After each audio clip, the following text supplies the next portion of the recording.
Welcome to Coleman Report Live. I'm Bob Coleman. We're talking Main Street and the small business lender who helps it grow. Lance Sexton, John Riosti. Good to see you both, gentlemen. Are we into spring yet? Not. I guess that's later on, but we're what about snow and rain and tornadoes? You getting better there, Lance?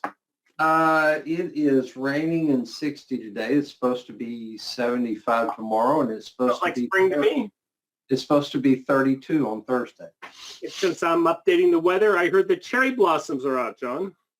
I have not seen them, and if they made any appearances last week, they may have closed back up because towards the end of the week it got very cold again.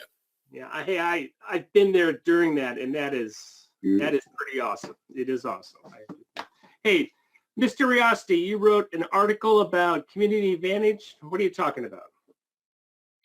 This has been an existing. This is an existing program of SBA's. It goes back to the Obama administration. I think it was 2011 was when the first CA loans were made. It's always been small. Its max year, which was right before the pandemic, I guess it was 2019 fiscal year, was $157 million. So it's always been a small program, but it has, I guess its focus is on what the agency was trying to do with direct lending, which is smaller loans, minority borrowers, and made through CDFIs, made through mission-driven lenders. And the lending goes hand in hand with a sort of a technical, I know the agency doesn't call it that, but mentoring seems to be a very good description of the kind of assistance in addition to financing that these business owners receive. So they want more of this done. This is a part of 7A, so it doesn't have a specific budget, and there are no targets. And for fiscal 2022, it's a $30 billion 7A budget, and next year, if all goes well, it'll be a $35 billion budget. So I think there's room for significant expansion of this program. I mean, it could double, and I don't think it would affect regular SBA all that much. But they want to add more lenders. There was a moratorium on new community advantage lenders, and that's been lifted. They want to increase the max size of a community advantage loan. It was $250,000. It's now $350,000, and they want to see more lending done in this program. So those were all aims. There's been, there were other changes as well. They're going to relax restrictions on, I guess, I don't know what the right way to say it, but people who've been in prison have come out now and are trying to rebuild their lives. They're going to relax the restrictions on lending to them. And there were some other programmatic changes made as well, but the key ones are the loan size, the lending moratorium, and just getting, trying to spur activity in this program. John, I'm going to ask you a highly technical question. I don't know if you have the answer. I certainly don't. Did they increase the subsidy for these loans in terms of loan losses? It is based on what we're describing. It is understood that these losses will be higher than traditional 7A. I don't think any of us have a problem with that, given the mission-driven nature of the business. But do we know how much of the losses are expected or budgeted? No, but the whole reason, getting back to that lender moratorium, that was put in place. That was put in place in 2018 by the previous administration and the previous management team. And it was put in place because there had been a significant uptick in problems with loans. Financial program. Yeah. One of the things they did back then that the SBA has not undone is they increased the business credit score, the floor, the bottom score that you could have in order to qualify. It was 120, it's now 140, and that didn't undo that. So those changes are still there, or those improvements, those steps are still in place. They didn't take those away, so it's part of, most of what the Trump administration did, the management is remained in place, and hopefully that should keep the program from falling into the problems that it had back in the prior to the pandemic. John, you make a great point that the civil servants who run these programs have remained pretty well constant between Obama, Trump, and now Biden. So their philosophy isn't, in terms of their philosophy has always been risk management, be prudent. That hasn't changed. The politicians tweak the programs as they want. But Lance, I want to go into that. What does a 140 credit score mean? What percentage of the population can get a loan with that type of score? Well, of course, 140 was the number for the SBA, the minimum credit score. Before, if anything was under 140, you had to submit it to SBA for review. In the 7A program, now it's 155. Okay. So, I mean, that 140 credit score, I guess the best thing, and there's a lot that goes into that credit score. It's personal credit history, business credit history, industry, performance, and other things. But a 140 is probably the equivalent to a low 600, Okay. 620-ish, 625-ish credit score. What about a 155? That's going to be closer to a 650. Okay. A 155 is going to be a pretty decent credit prospect. Okay, thank you. Thank you very much. And Bob, I'm just speculating based on No, I know. I don't. in the scores, in the personal reports, but that's my guess. Yeah, I don't know the answer on that. John, which of these proposals are now? I guess they are they're in place. Has drawn the most heat from any source? I assume no one is complaining about the 350. I assume no one is complaining about the maximum credit unsecured going to 50. Correct?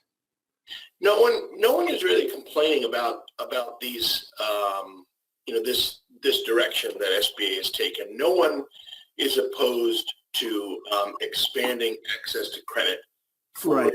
advantaged borrowers, for minorities, for others who may not have had, as wide an opportunity in the past as they should have gotten. The bankers that I've talked to, the one thing they've said is, we can help you in this program. Right. Maybe if you let us help you, we can do more of this lending or get more of this lending out.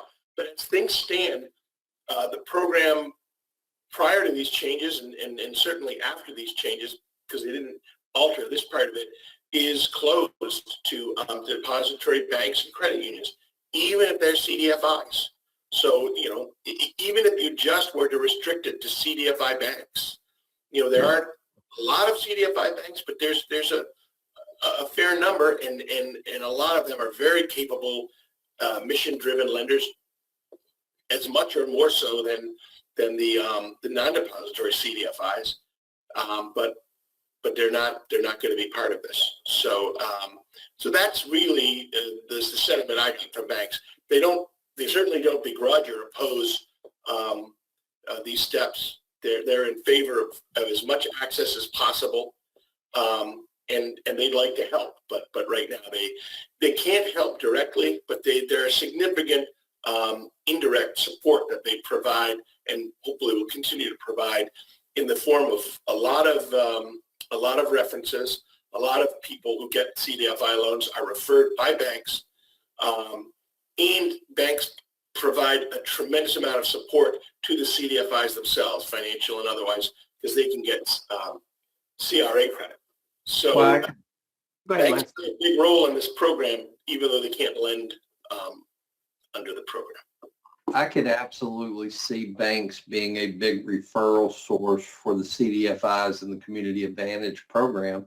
They might get a small business lender or borrower that they review the project, they see the merit in the business plan, and maybe their credit scores are not quite what the bank wants, or maybe there's something that would prohibit the bank from processing it as a regular 7A loan, and they could say, here's CDFI partner.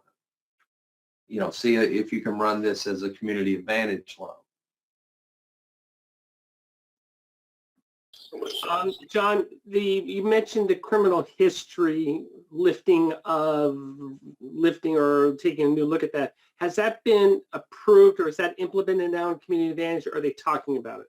I think all of these things were implemented. I think the director and the administration have the authority to make all of these changes. So that they're made. They didn't require congressional approval. I know what I've seen from the members of Congress who've commented, it's all been favorable. So these are controversial changes. And it is interesting, when we talk about, people with criminal backgrounds or criminal histories rather, prior to the pandemic, they were locked out and it wasn't a controversy, but I do know that it's, as PPP went forward, that was reevaluated. I remember the very early part of the pandemic, maybe early April, I talked to a business owner in Alexandria, Virginia, and they were obviously desperate to get a PPP loan, but the co-owner's partner, the other owner of the business, had a criminal background, and they found out very quickly that they were not eligible. That changed, and I should have gone back to see if they were able to get a PPP loan subsequently. I didn't. I haven't, but I remember they were crushed by that, and they said they were able to get the EIDL loan. That was interesting. They didn't have the same stricture, so they were able to get EIDL money, but they couldn't get PPP money. John Lance, I don't have the answer to this. Do we know what the PPP relaxations were for felons? My understanding is that it changed. Part of it changed and was relaxed as the program went forward. At the beginning, it was just like any other sort of government lending program. And I do know, I've talked to SBA with regard to their micro lending activity, which is one place where they have done direct lending and continue to do. This was prior to their proposal. And this is a very, very small program, but there they have relaxed and are trying to be more inclusive in getting loans to people with criminal backgrounds. Obviously, these are very small loans, so micro loans, but that is obviously changing, not just at SBA, but throughout the economy. Well, and I think the writing is on the wall, guys. Yeah. It appears that this is the direction that SBA is heading. And what's going to end up happening is participant lenders may have to become the final decision makers on character, which I'm not real sure that's not the right thing to do anyway. I mean, you could have someone convicted of a felony 20 years ago that gets out of jail, rebuilds their life, has perfect credit, a great business idea. In the previous way SBA processes loan, they may or may not be able to get through the system and get an SBA loan. Where a local financial institution may know that person, may see them in the community, may understand what their character is, and may be able to make that determination. But it really looks, Bob, like this is right around the corner. Yeah, and the other side of the coin is someone walks into you, Lance, and they have 2 felonies on them. They spent some time in the can, and one was for financial fraud against a previous financial institution, and another one was say for check kiting. The lender would have the right to say, I don't think we want to do business with this person. Yeah, financial crimes are different, but as an example, of course, there's no names, numbers, or dates or anything, but I had a borrower at one time when he was 19 years old, jumped over a pawn shop fence and broke into a pawn shop and was convicted of a felony, and 25 years later, he wants to get an SBA loan. Well, he was able to get cleared, but it was quite a battle to get that done. And I guess the moral to the story, some crimes in terms of lending are very different than others. I mean, breaking into a pawn shop doesn't qualify. I had one guy that had a felony speeding conviction. I don't know what level you have to get a felony. I think my son knows about that rule. I think Joseph knows about it. But to be real honest with you, I mean, you probably you'll get cleared on that if you do your character determination. Throwing Joseph under the bus. The highway patrol said, I'm going to write you up at 1 mile below the felony level. But we always need to remember on PLP loans, the participant lending institution on those non-violent felony offenses, we can clear those. This is real interesting. This is an opinion piece. From what I can determine, they are lobbyists. There are 2 attorneys, so they're part of promoting economic justice. So they're on that side of the argument. But they said this: the Consumer Financial Protection Bureau recently observed there is limited evidence to suggest that criminal history decreases creditworthiness. Similarly, the mere fact that someone has been convicted of a felony says nothing about that person's likelihood of future repayment. I'm not taking a position on that, but that is the rationale for pushing this argument, John and Lance. I'll make a quick point. I totally agree with one of the things Lance said about, the decision being put again in the hands of the banker. And so many times I've heard bankers talk about how regulation has eliminated or really limited their ability to make character loans that don't necessarily fit into a proper credit box, Right. but they're comfortable making because they're comfortable with the borrower and they have the local knowledge that regulators don't necessarily have. This is one case where I guess at least with SBA community advantage loans, they're being empowered again to make a decision that otherwise they wouldn't be able to make. And also go ahead, Lance. For my 30 plus years in lending, there's a reason you have a loan officer. That's to know the customer, to have a relationship with the customer. Now, a automated processing system is not going to be able to figure this out, but a lender who has a true relationship with the customer can pick those people that have a good business idea and have good character and need an opportunity to borrow money. So, I mean, the part of me that's been in SBA lending forever that says, no, you can't do that, and now all of a sudden you can, that's kind of confusing. But I think putting it in the lender's court to make that character determination is a good thing. Yeah, I don't think anybody would disagree with that.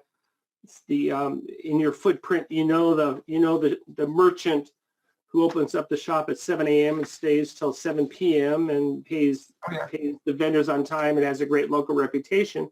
There's your definition of a good character loan. Well, just think about the guy who got thrown in jail 25 years ago for selling 10 ounces of pot, and he comes out, rebuilds his life.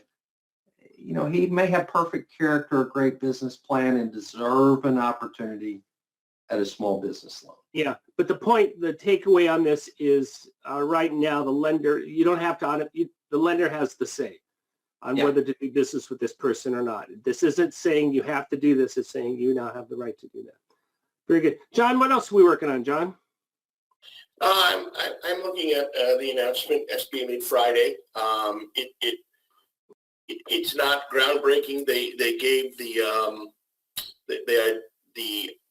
they identified the individual that I guess they had designated a little bit before, to be the point person for PPP fraud and I guess really any type of fraud in the agency. And they also announced the creation of a and I don't have it in front of me, so I'm going to get the acronyms wrong, but a committee, agency-wide committee that will report to their enterprise risk management committee. But this committee will specifically focus on fraud. And they're not looking only at PPP fraud. They're certainly going to be looking intently at that, but they're going to be taking a harder look as well at fraud and the opportunities for fraud and the weaknesses within the regular permanent SBA programs. So we'll just have to see how that plays out. I know it was discussed significantly at the March 16th meeting, so it's one can presume, and I have not talked to SBA yet, but I intend to. One can presume that this probably was a reaction to the comments made by lawmakers at that meeting.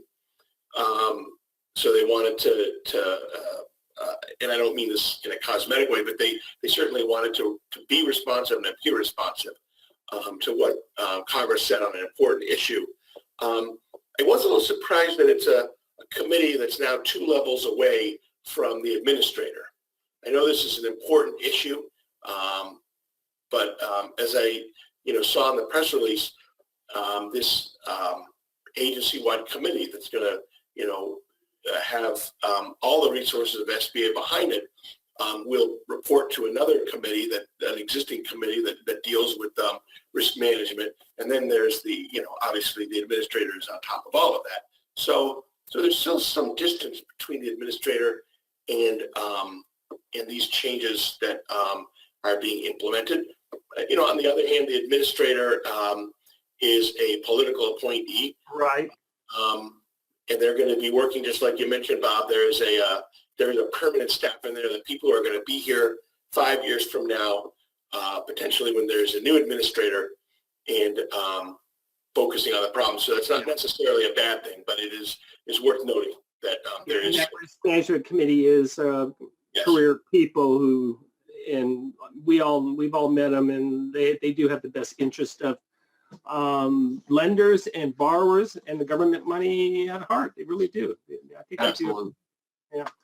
All right. Very good. Hey, John, thank you so much for taking your time. I appreciate it. Hey, Joseph, hop in here real quick. When are we sending out the first quarter NAICS data? Is that going out today? I've had some questions on it. That's today. It'll go out. Okay. So it'll be revised and get that out. Thank you for joining us today for Coleman Report Live and for supporting America's Main Street, one entrepreneur at a time.